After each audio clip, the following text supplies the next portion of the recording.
There's no shortage of storms on the human journey, that's for sure. I mean, we do live in this world of duality, and there will always be things that we like and don't like, and want and don't want, and feel attraction or aversion. Welcome to Spiritual Rockstar Podcast, where world changing spiritual entrepreneurs come to deeply awaken the power within to bring forth their greatest purpose, while enjoying being in tune with all life and real wealth in all aspects of their lives. I'm your host, Daniel John Hanneman. Okay, I'm really blessed to be here with you, and I'm just so grateful, Jenny. Good to be with you once again. Thank you, Daniel. It's always good to connect to you with you. I'm looking forward to talking this wonderful topic about cultivating, even-mindedness and really getting into that.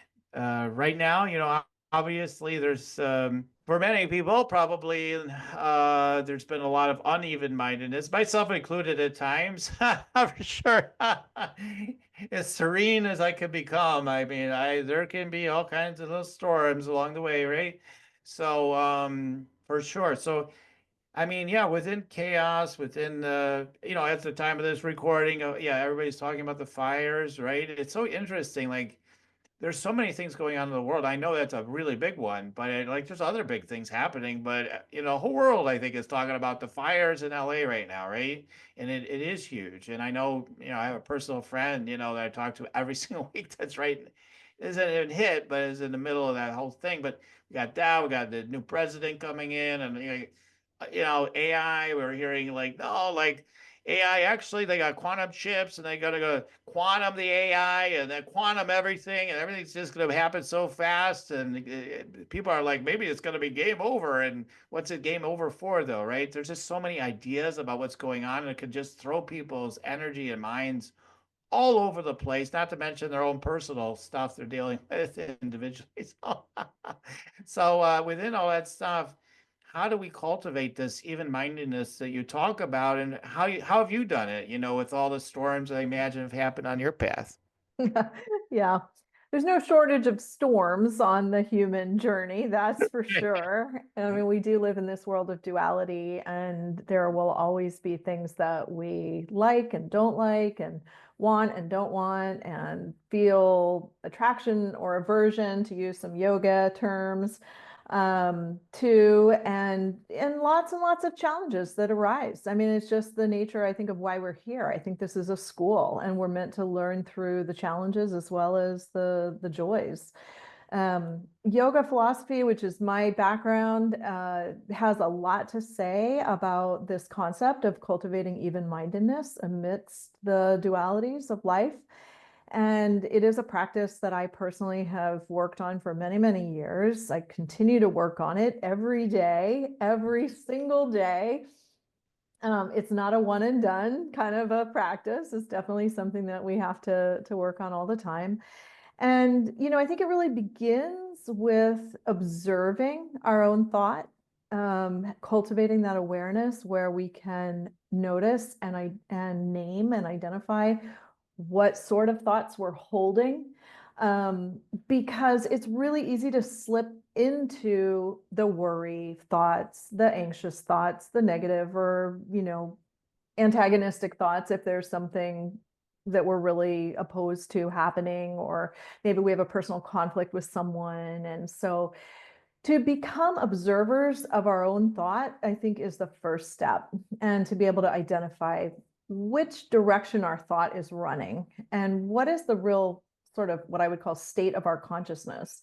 And as coaches, counselors, healers, teachers, I think it's really, really important that we maintain that awareness so that we don't show up to a session with someone with a bunch of garbage in our brains, that is unprocessed. And it is up to us to continually do our own sadhana, or our spiritual practice. And this is a big one for me, this concept of even-mindedness. So Uh, we're going to get into it deeper, but that's kind of the baseline start point that I'll throw out there in terms of, where we begin. And then let's see if you have a question or follow-up question, or I can just keep talking. Right. Right. Yeah. So I don't know. My mind just goes blank sometimes when I start getting more and more connected here in terms of the deep ocean, right? I'm just like, okay, I don't know. I'm in no mind right now. Like, so I mean, I feel like you're right that the one and done thing is what really was sticking in my mind a little bit because everybody's looking for the one and done. Just buy my program and then your whole life will be turned around forever. Like, there's no, it's like, yeah, maybe in some ways it's possible, right? But there's always it's a constant thing. The now, some people would claim, like, I know I'm at even-mindedness without any practices now. It's like, but they are practicing unconsciously, even, right? Like they've already integrated, right? So, but that cultivation usually takes some time, and I would say that nobody keeps even mind all the time. I'm definitely the arguer type when it comes to these things. I would call BS all the time. So. Yeah, I mean, how is it? Because I feel for myself, there's judgment, right? There's a judgmental mind that will say, yeah, but there's problems in the world. Wait a minute. Why am I noticing the problems in the world? I'm supposed to be spiritual, like, right? Or whatever. It's twisted, even though I know better, but the I knows better, but the little mind that's like just all over the place. But what about the, well, maybe I'm not paying enough attention. Maybe I should be more uneven minded, actually, because oh my God, it's just insane. It just goes on and on. I mean, but you're right. I think when we go to show up in the world, and if our minds are all over the place and we're all caught up in energy, people are influenced by that, number one, or they don't want to be around it, right? There's something off with Daniel today. I mean, I love you, but maybe you need to go take a break or something. I was like, Exactly. I mean, this is what I mean, that as teachers, we are really responsible for doing our own practice. And for me, that's meditation every single day, as well as physical exercise. And if I'm not doing those two baseline things, then I have a tendency to get more reactive. And I like that you use the term uneven-minded because that's where most people are most of the time. They're in a state of reactivity. And so if you think about even-mindedness being more of a state of non-reactivity, it's that ability to maintain our calmness regardless of what's happening around us. And by calmness, that doesn't just mean like shut your mouth and shut it down and choke it back, because people will feel that energy. And certainly if we're working in the realm of energy healing or coaching people around their energies, they will feel it if we're just holding something back, especially judgment, because people feel judgment. I mean, people are filled with their own judgment. So then if they encounter judgment from somebody else, they feel it immediately. So the calmness that I'm talking about cultivating through this practice of even-mindedness is much deeper than just not reacting. We have the capacity to be disciplined and maybe not speak our mind, but that's very different than getting to that deeper level of calm. And so from yoga philosophy, the Yoga Sutras talk about raga and devesa, and these are the concepts of attachment and aversion, and it's that duality that I was saying we bounce between. And so whether it's a political discussion or a personal preference of what we're doing with our partner this weekend or whatever, we have all these circumstances in life where it's easy to go to one side or the other.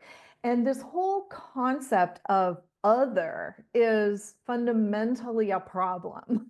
It is the fundamental problem, in my opinion, around the human experience, because when we embody as humans and we experience that personal self, we also experience that sense of other. But as we evolve in our spiritual consciousness, hopefully we're recognizing that there is no other. We're all a part of one consciousness. And so then it's like, how do we hold that really high level spiritual concept in the day-to-day grind of life where we're encountering all of these differences and quote others that we might not from a human standpoint really agree with or get along with, and this is our practice ground, right? It's our school, it is our practice ground, is why we're here, in my opinion, is to practice things like this. And so I had mentioned, identifying our thought, really watching our thought is the first step. I would say the second step is knowing how to change it on demand. It's like changing the channel of a television, changing the radio dial, whatever. We have to have the capacity to immediately change our thinking.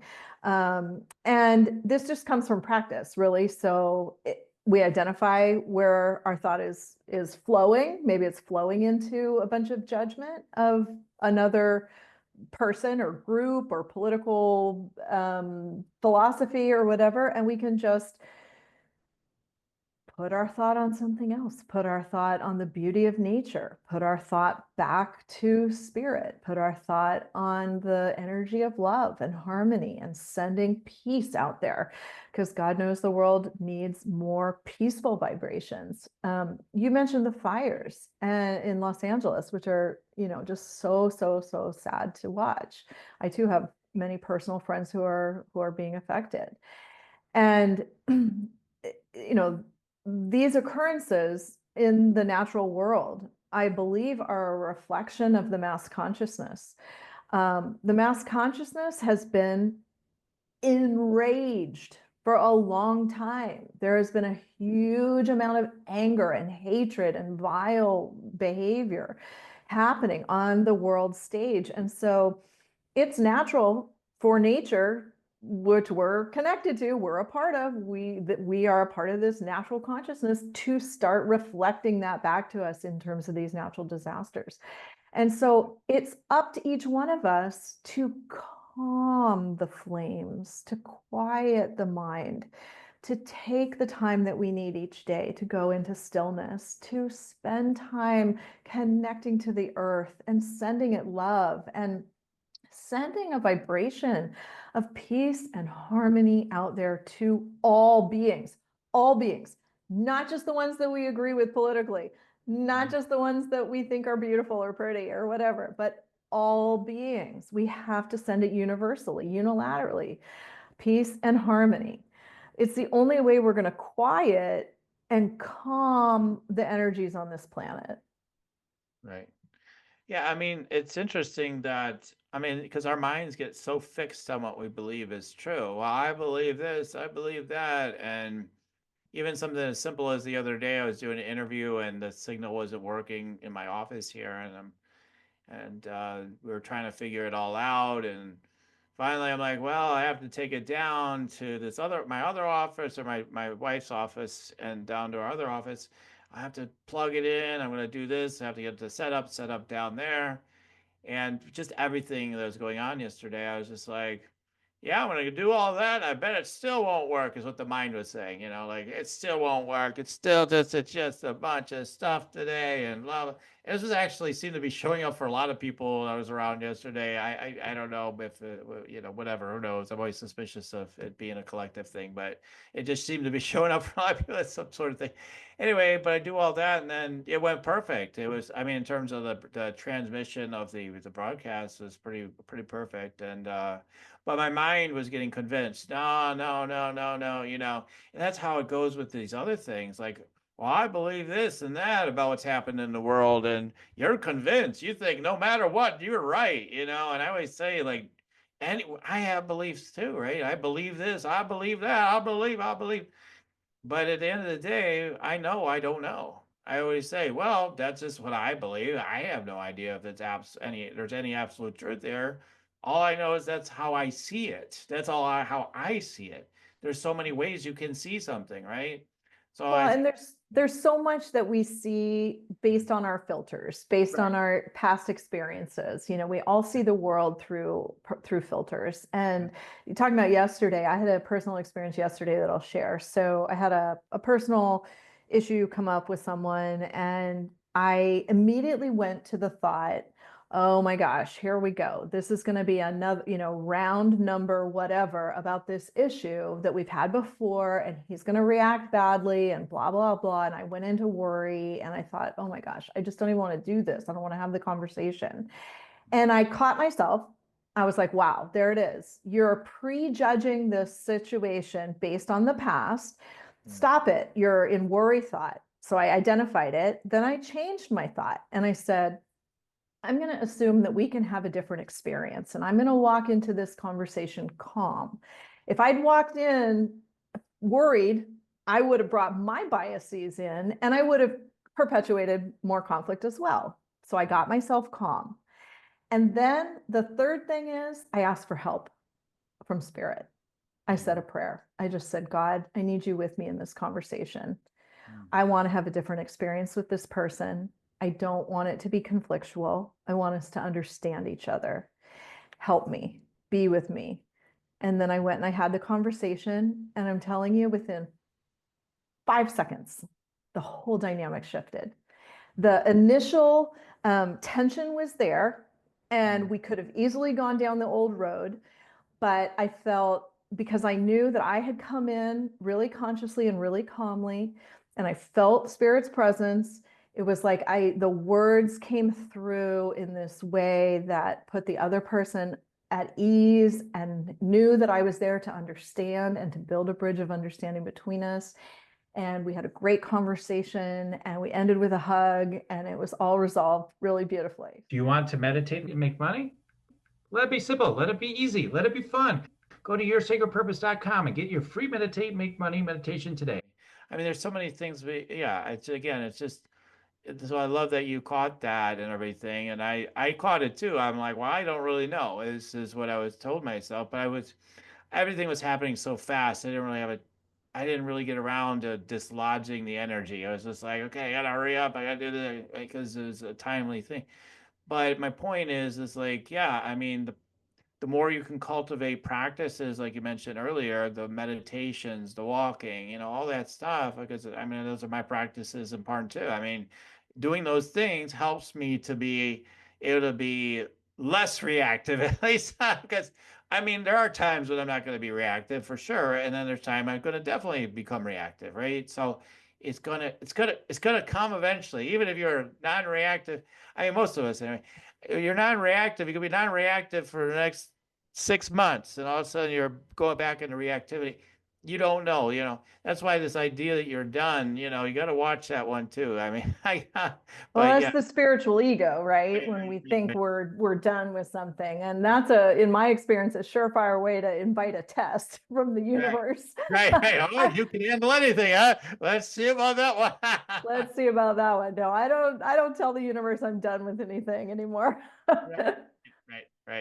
Right. So, but yeah, I mean, just is many teachers have said this, but one of my clients actually that says this, that I keep in mind all the time, because I hear her talk about it all the time because I'm working with her and helping her. But she always talks about the mind's conclusions, right? Like, well, I believe this, and this means that, and this means this, and that means that.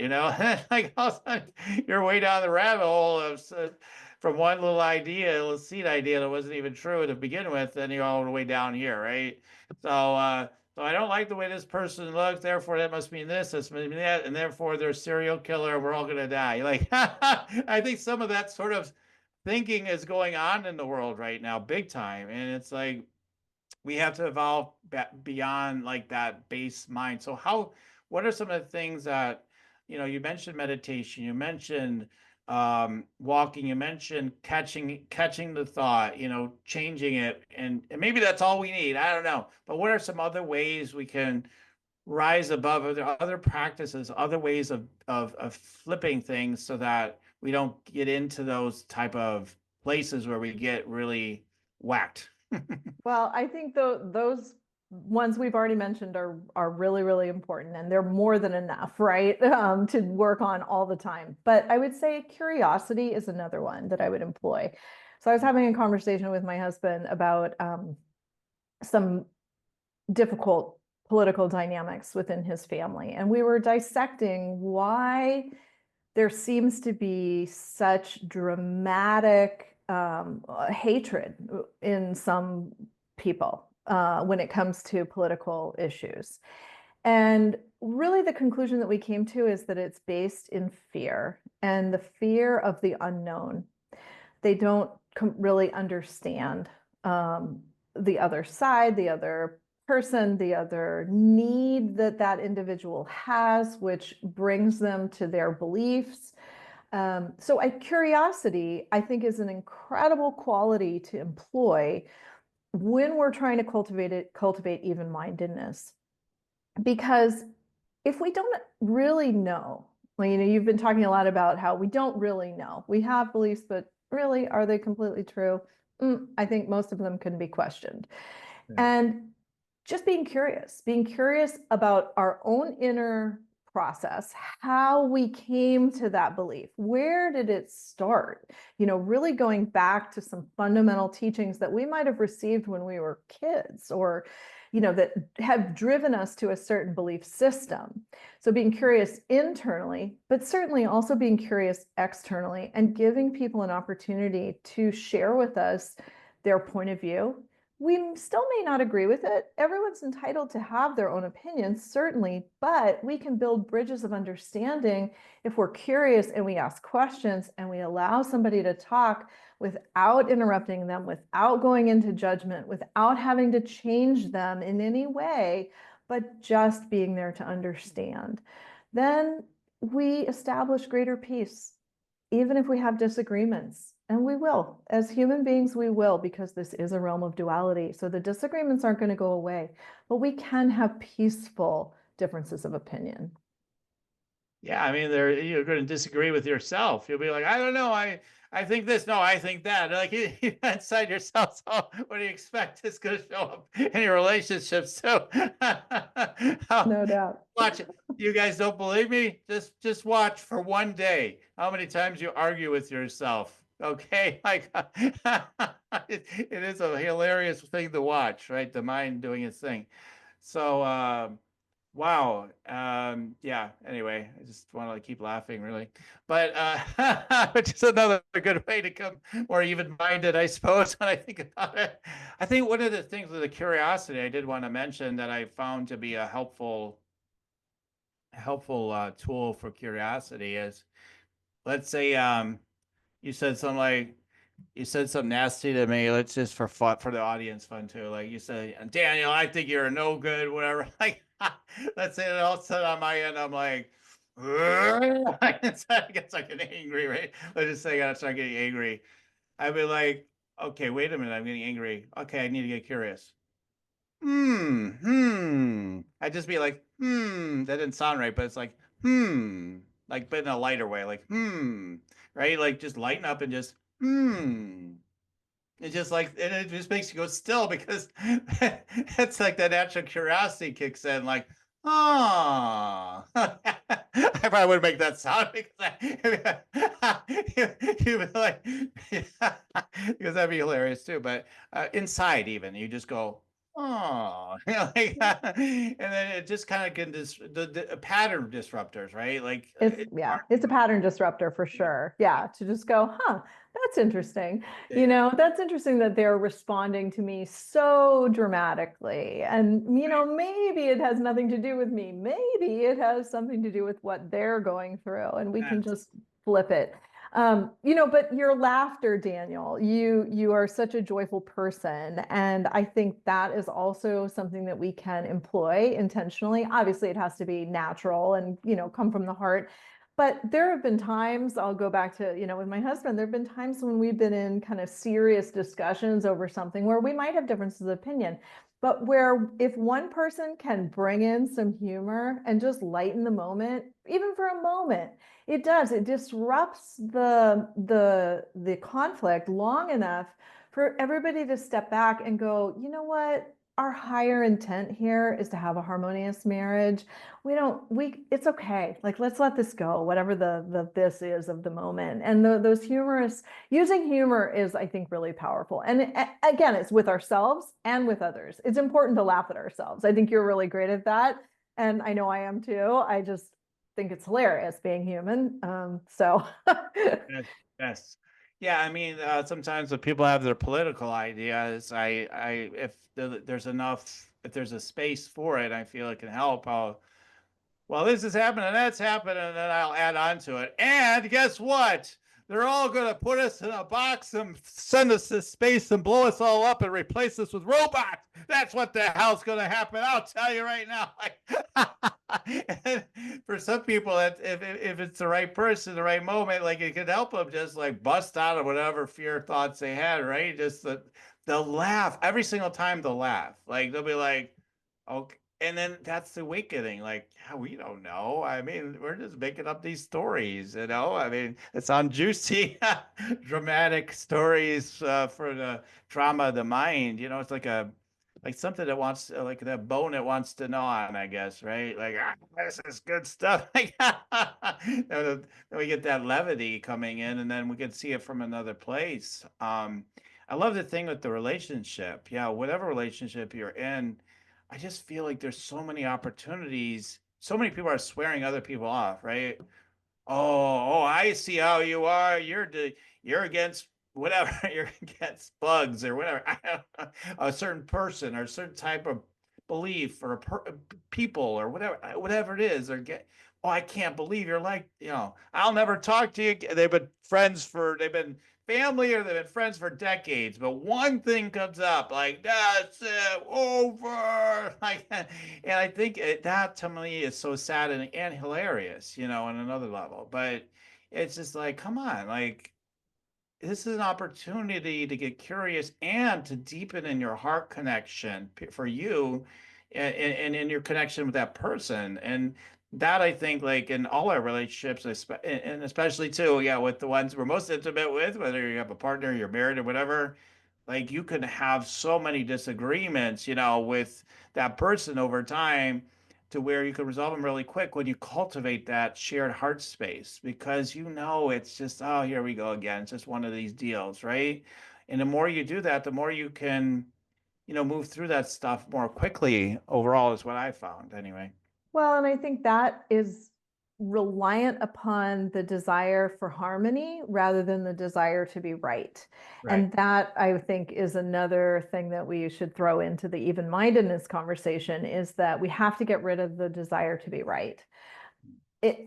And I put right in quotation marks, kind of air quotes, because there is no right and wrong really in the grand schema of things. It's just what is. What is happening is what is. And these concepts of right and wrong are completely human created. So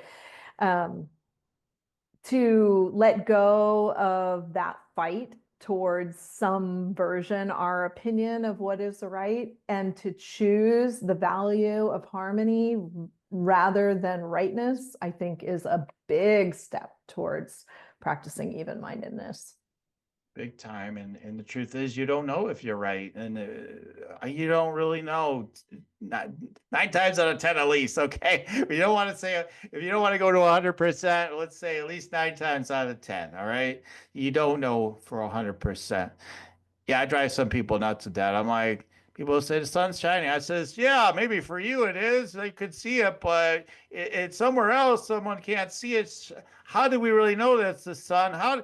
I could just for fun, I'll like debate people on anything. Sometimes then they get, but yes, it's not so fun. Sometimes they don't like it. Then I stop. But they're like, okay, wait a minute, you're driving me nuts, and you argue about everything. But anyway, so so yeah, don't mess with people too much. They'll just say you're gaslighting them, and then that'll be another thing to deal with. So,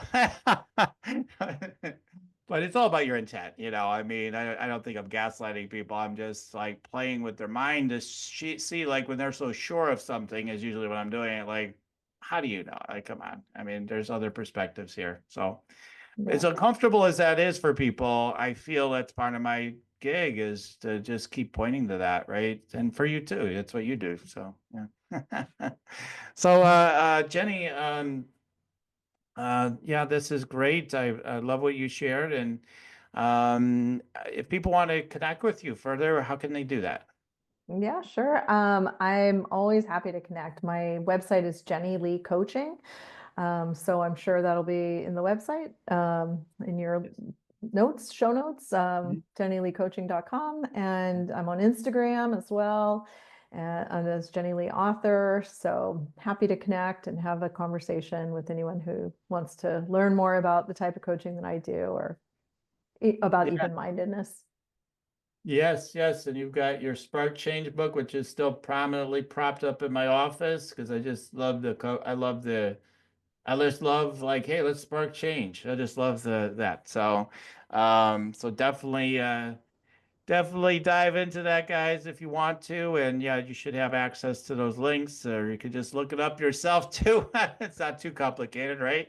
But I really, you have a way of opening up a space for people to be joyful, I believe, though, too. I wouldn't have this good of a time with everybody. So Jennie, I thanks for coming on and sharing everything you did today. I really had a great time being with you today. Thank you, Daniel. And thanks for doing this series. It's such an important thing to bring more harmony to the world right now. For listening to Spirits for Rockstar podcast. Stay tuned for our next upcoming new episodes each Saturday. Please be sure to subscribe, rate, and review to help us to serve you best. As a reminder, you can get your free Meditate and Make Money meditation at www.yoursacredpurpose.com to rock your sacred purpose. Goodbye for now, everybody.